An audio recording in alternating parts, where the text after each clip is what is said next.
Okay, welcome back to the shop. I'm Bob. This is Party Shop Shenanigans. It is another, well, it's a beautiful day in northwestern Oregon. The birds are out there birding and the chickens are chickening, and it looks like the wife is wifing. Life balance restored. Hey, last week we took a look at this 1989 Jeep Comanche that I just brought home. Did a walk around on the trailer. I don't know too much about this pickup. And so I thought today we'll just start out with some basics, just kind of figure out what I'm working with. Now you'll notice that the hood is cocked off to the side here. I'd mentioned in the walk around on the trailer that I couldn't open the hood readily. I thought this was adjusted too tight, causing it to pinch in the back. Well, what I discovered is that I've got a hinge that's seized up. So I've already taken the time with a little bit of challenge to go ahead and unbolt it from here, but this hinge is seized up, so that's going to be one of my first orders of business. We'll pull this hinge out, free it up, get this so it can open and close like it should, and let's see what we're working with. I'll bring you in a little bit closer. Okay, so what I have here is a 2.5 liter 4-cylinder. Odometer says 222,000 miles on it. It's got a setup for a drawbar here, so I don't know how much of its life it's spent being pulled or how much under its own power. So we're going to be doing a compression check on the engine before I get going too far. Someone had already put in a shut-off switch here to shut off the ignition, I guess, and power, so they could leave the key in the on ignition or in the on position so that the steering wheel would be free for towing. It's like it's been cut out. Got a few wires added here. Not sure what I'm working with. Batteries from 2017. Not sure there's any juice in it. We'll see. I just don't know. We're doing this together. Radiator's dry, at least at this point. I'm not sure what we've got. Yep, she's just as dry as a bone. So I'm going to go through, I'm going to check fluids. I'm going to check, looks like the clutch cylinder's got fluid in it, and I know the clutch works. I'm going to take a look at the brake master cylinder and see what condition fluids look, check the oil. This is just kind of a once over. Don't want to ever just jump in and start cranking it over, at least not in my opinion. Of course, that's going to be pretty difficult anyway because I don't have a key. Sitting on the seat there is a new ignition cylinder. I'll be pulling the steering wheel, putting a key in it. And then I've also got challenges here. There's no push button on here, so I have to reach in the window to open it. The door has been hyperextended, so you can see where the hinges have pulled away. This has had some problems in the past, and somebody made, I'm going to call it a valiant effort to repair this. One of the things I'll need to do here is I think I found locally on Marketplace, someone has a Cherokee. I'm going to see if I can't just cut out part of this B-pillar and replace that. Keep this all looking nice with a whole new piece of metal. So lots to do, lots to take a look at, and really first steps are just going to be nothing more than I'm going to check all the fluids, check the transmission, check the differential. I know I've got a ball joint that's loose. I can hear it when I turn the steering wheel. This is just assessment. I like to go through mechanically, find out what I'm working with before I turn things over and try to start it and try to do something that might make it worse. And then when we know what we're working with, we'll clean it all up and make it look beautiful. So stick around. Okay, what do I do with my glasses? There they are. Can't do much without your eyes in, right? First things first, let's just, we're doing this together. I can see a lot of oil, some blow by here. Well, it's got oil in it. It's over full, but that's okay. Doesn't appear to be any water in it. I like that a whole bunch. Let's just take another fresh look here. Yeah, been changed sometime in the last 100,000. Smells like 30 weight. That's a joke for those of you who don't get it. All right, so we've got oil in it. That's a good thing. Power steering. Yeah. Full, well burned, like power steering fluid usually smells. Mentioned this is I mean, I can see there's moisture in here. That might just be residue from antifreeze, since that is a lubricant. Overflow. Yeah, way in the bottom there's just a little bit of moisture showing, so that's not all bad. What are the odds that there's a mouse nest in this air box? Well, let's just find out. Keep all the pieces here. Let's see if there's even a air filter in it. Oh, well, someone's put a not terribly old. Oh, yep, there's that. And look, I even have the mouse. Let's see there, little buddy. He just went out the front. Yeah, you get it all here at Party Shop Shenanigans. He just ran down the intake line. Well, good. That'll give us something to worry about. Yeah, he did a nice job of making a nice cozy spot in there. Dirty little goober. Doesn't look like he's been up here, though. All right, well, we'll pick up the mouse parts off camera. Looks good. And let's see what we've got for... Kind of funny when you open that up and you see just a tail sticking out of his little mouse house. Ooh, she's dirty, but we're up at proper levels for brake fluid, so that's not terrible. Okay, I'll crawl underneath and I'll check the differential and the transmission. No need to record that. You'll just see my feet sticking out. All right, so the challenge is trying to get a view with the camera here. Next order of business is going to be pull out this ignition cylinder. A lot of people think this is the ignition switch. This is just a cylinder that has a key so you can lock it, that actually pushes a rod down to an ignition switch that's under the dash. So since I got this pickup without an ignition key, someone else has already disassembled part of the steering wheel, including the locking mechanism. And I suspect that was because this was being flat-towed behind a motorhome or something at some point in its life. So I'm going to grab the old puller here.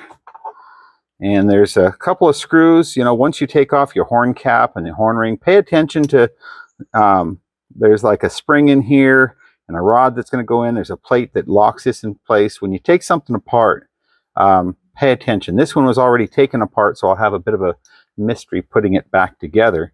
The good news is I already have a Comanche, and I can probably just use that as an example. I've got my puller here.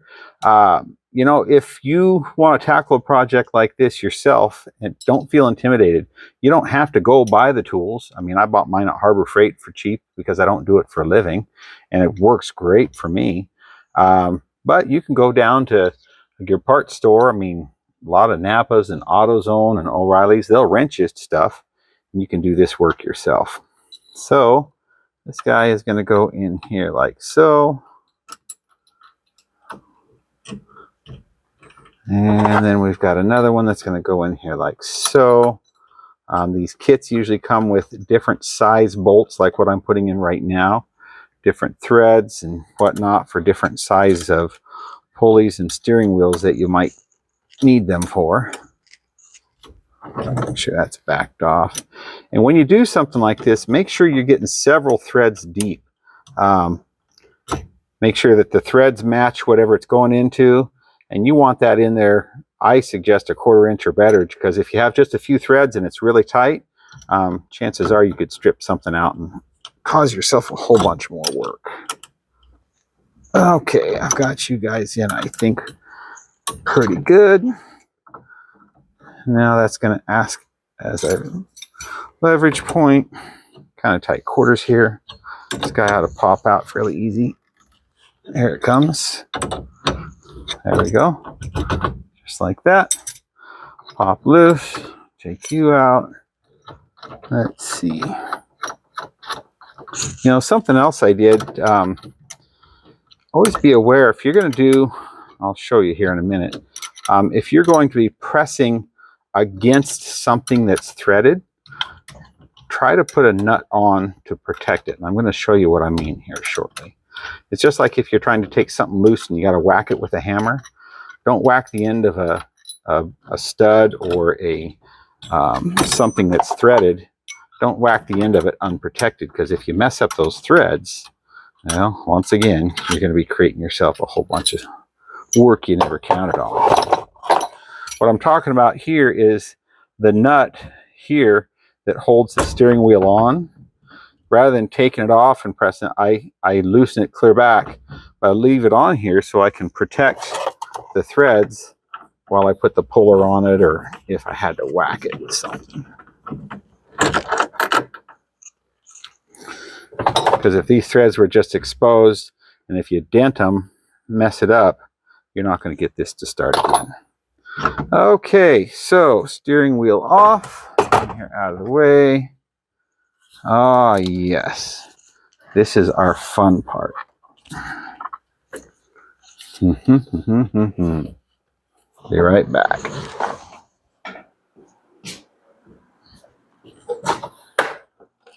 There's a lot of tools made for doing this kind of work, and sometimes you just have to make do.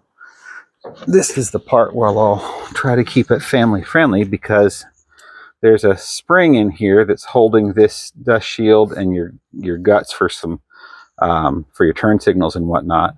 It's holding that in, and to hold it in around this steering shaft is a clip that's tight that fits down into a groove that's around here.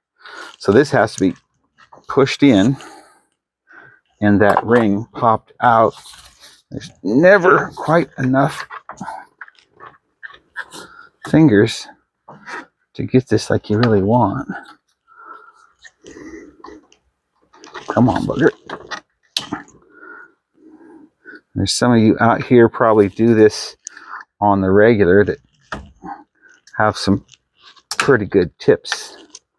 And feel free to share those. Other people may be looking at the comments, could get some good insight on what to watch for. What am I trying to do here? I've got to get this plastic assembly pushed in evenly so I can get to this clip that's around here. How have I done that in the past? I think I said a lot of bad words in the past. Probably how I've done it.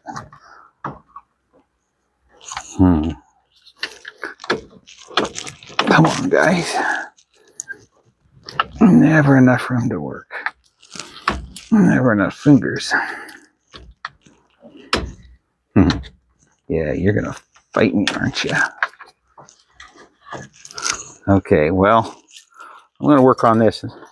Take a break. I'll work on this off camera. We'll keep it family friendly.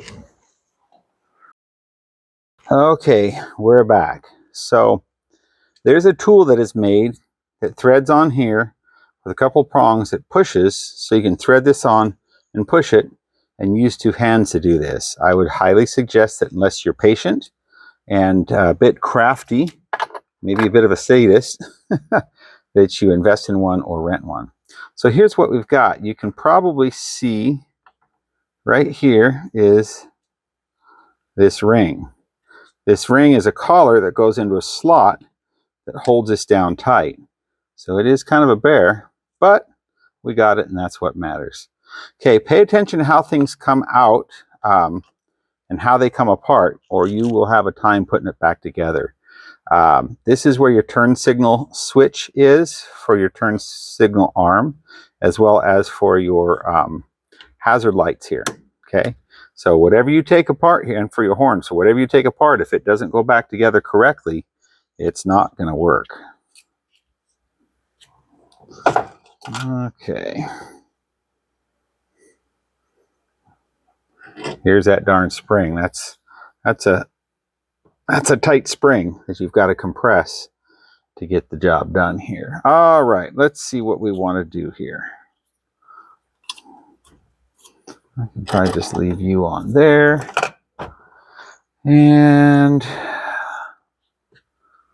I think we probably want to take this switch loose. What there is there is a screw that goes through here to hold the cylinder in to keep it from coming out. So our new cylinder here, you can see it's going to fit in here just like this, and see where the slot is? There's a screw that goes through to hold the cylinder in so you can't take it out. And on the end here, you see how this looks. This is keyed to a little keyway here that has to slip over so that when you turn the key, it turns a shaft and an arm that goes down to your the actuator for your ignition switch. So this is just a security device. It's a keyed tumbler that allows you to take a key out so someone can't get to that arm and push it down and start your car.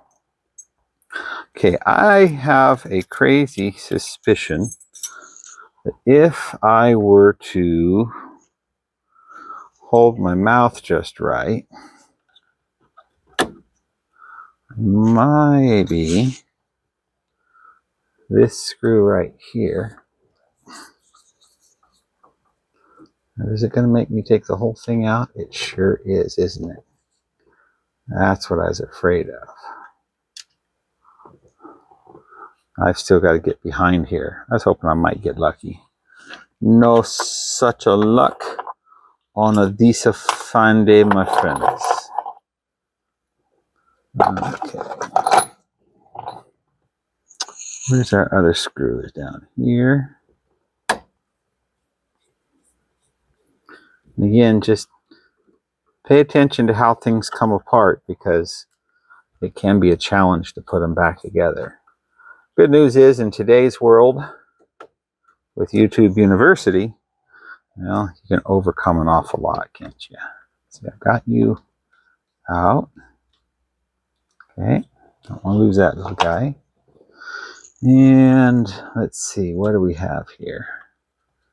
You want to come out here. Okay, so this has got my the arm for the turn signal is in the console here. So this is the arm that when you turn your turn signal, this arm comes up here, and this is what activates your signal switch, as well as the canceller that allows it when you steer and the signal is on. When you straighten out, it pops it automatically. So again, pay attention to where things are and how it comes apart. Okay. So this guy can be kind of a stinker sometimes.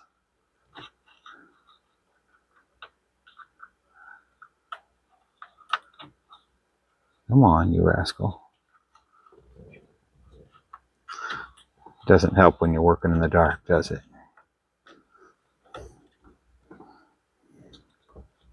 Come here.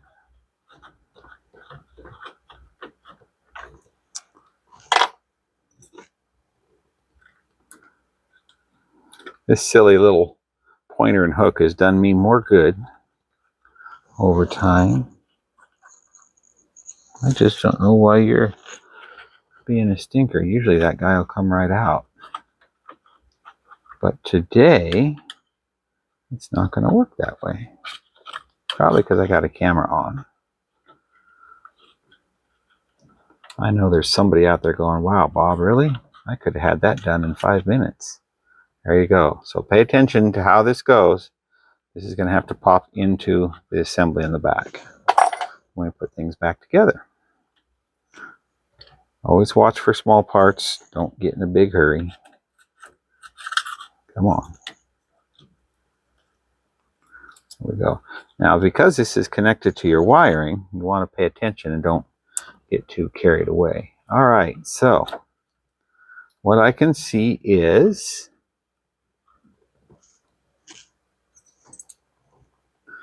Kind of handy when you can hold up the part that you're replacing. There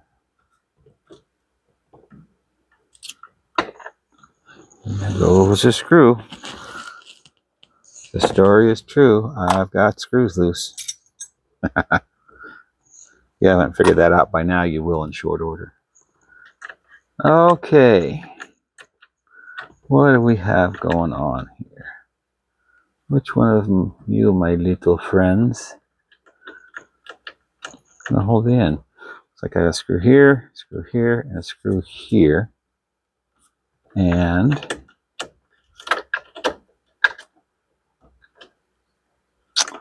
I will be right back. I need to go get a Torx head. If you don't get all torqued off, we'll figure it out. Dad jokes that never end.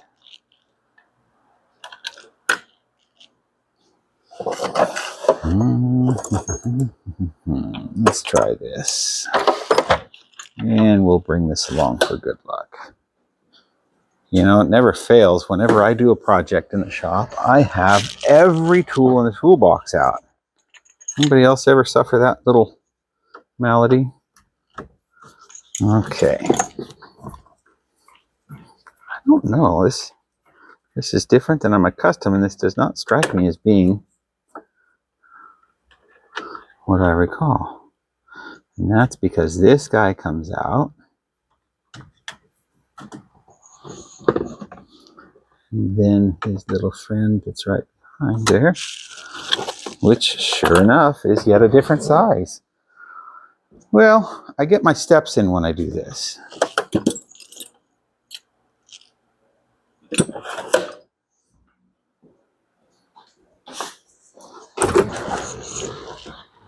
I suspect we'll just edit a lot of this out. Okay, there we go. So rather than trying to move the camera right now, because I have it perched precariously where it is, what I'm going to show you is that there are these screws with the Torx head, okay, and when you open it up, you'll see 3 of them, 1, 2, 3, and just above number 3 here, where you can't quite see on camera, is this little guy. He also is a Torx head. As you'll see, it's only threaded right up here, and this barrel is designed to go right in here. So that's what holds this in, okay? Take note also of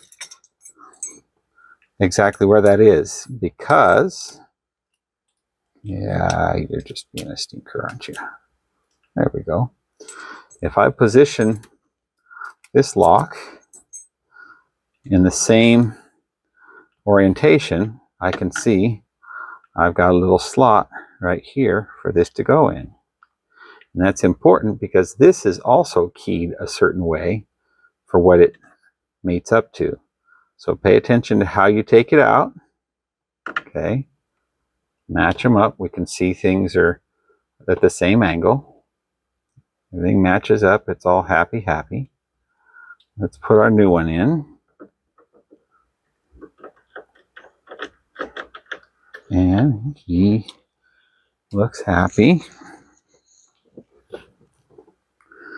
And then let's get this guy in and snug him down. Okay, so now that I've got that in, this can't come out.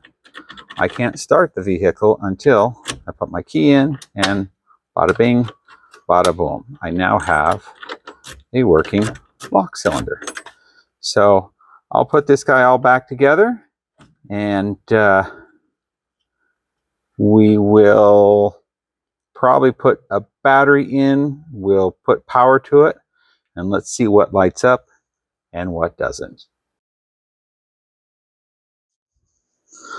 Okay, something I'd like to point out is when you get yourself a rig that's brand new to you and you don't know anything about it, first thing most people want to do is throw power to it, turn the key, and see if it'll start. In this case, the guy that I bought this from said that he's had it running. He had driven it in a parking lot, was teaching his son how to drive a standard transmission. Thumbs up. It's been sitting for at least a year since then. I discovered Mickey Mouse in the air box here. We were looking at that earlier. I strongly suggest that before you put a good battery to something and turn the key, take a look at all your wiring harnesses, kind of walk your way through, see if there's any bare wires, see if there's something the mice have chewed on, see if there's something somebody's taken apart and not put back together again. Because it's a real bummer when you throw a battery in it, you're ready to go, and something happens that pops a fuse and you don't know why. Was it preventable? Was it something you find after the fact that, you know, a loose wire, because that had been the problem? You don't know, right? So I've kind of looked this over a little bit.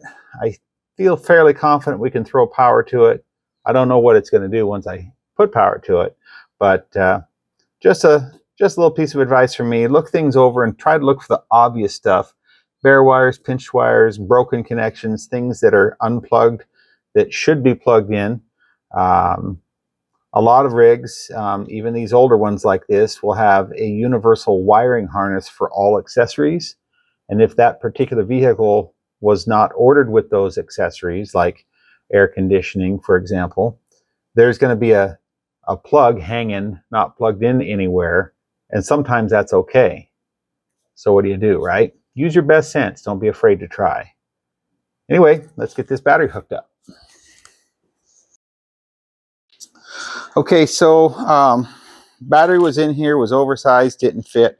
I happen to have a battery that I know is good, fits a little better. I actually found the tie down was in the in the glove box of all places. We're not going to tie it down right now. Do make sure that your battery posts are clean. I've got this post cleaner. It's got a wire brush in there that'll make it nice and clean. Lots of ways you can do it. You want a good connection. And then same thing with your battery terminals. Make sure they look pretty and clean. This is kind of an interesting setup, but hey, whatever.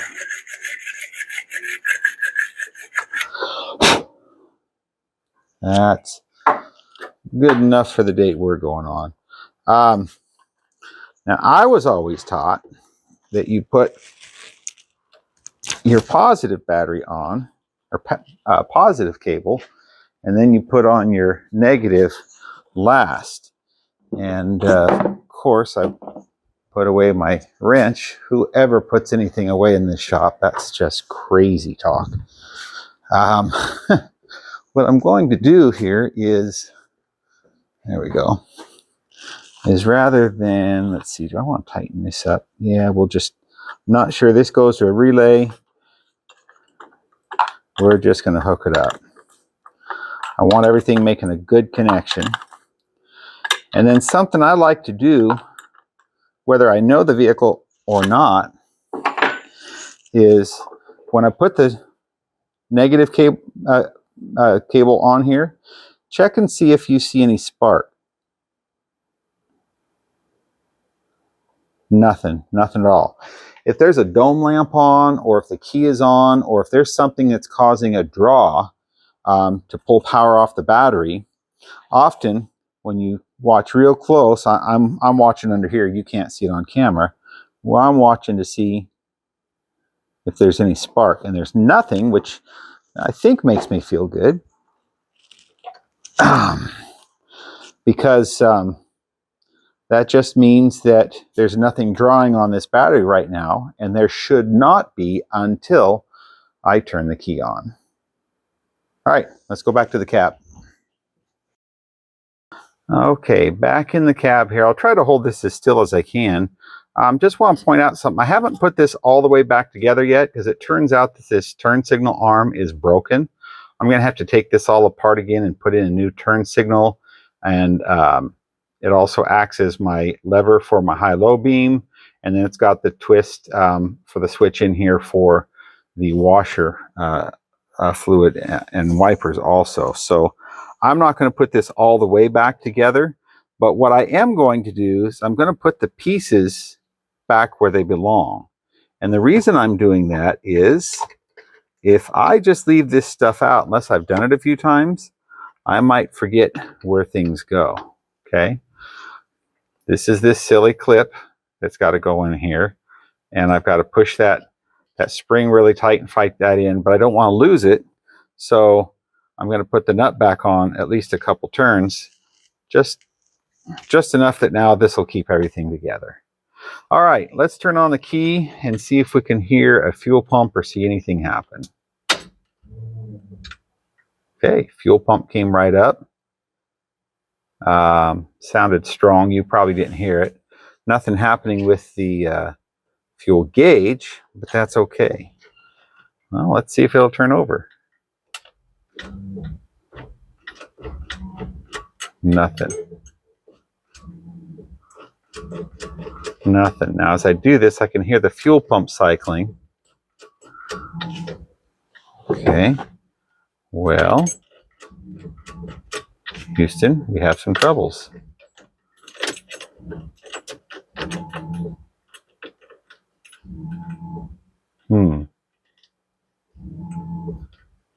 Keon, do I have any accessories? I've got a fan blower. I don't even know that radio's hooked up. Wonder if I have lights. Let's just see if there's anything else going on here. I've got a headlight. I can see that. Both headlights. That's good. Taillights. No taillights. So I know I've got some electrical issues. Okay. Well, that's all right. We know enough to know what we don't know. Well, that's going to wrap it up for today on this little Comanche pickup. Exploratory, kind of learning our way around. I still need to get this hinge out, get it freed up so I can hook it up and open and close this as it's supposed to be. And there goes the dog at a mile a minute. But we have found a few things out about this. We know we now have a ability to have a locking cylinder on the ignition. We know we don't have any big glaring obvious shorts or electrical issues that are smoking anyway. Fluids are good in here. Mouse is gone. I don't know, got a long ways to go with this little Comanche, but it's going to be a fun project. So stick around. I hope you want to watch some more. Give me some feedback, some comments. What should I do with this? Should it remain a 4-cylinder, 2-wheel drive, 5-speed? Should it become a 4-wheel drive? Maybe drop stay with the 4-cylinder and just do a 4-wheel drive conversion? Or should we get crazy and do an LS swap? They all depend upon funding and my checkbook. Hey, like and subscribe if you're enjoying what we're doing here at Party Shop Shenanigans. And special shout out to our veterans. You know, it is Memorial Day weekend, and we wouldn't have a weekend and a holiday to celebrate without the sacrifices you have made. And so whether you've been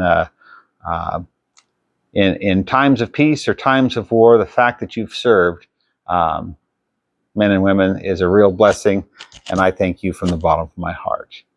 That buttons things up. Go out and make somebody smile today. You both deserve it. Bob out.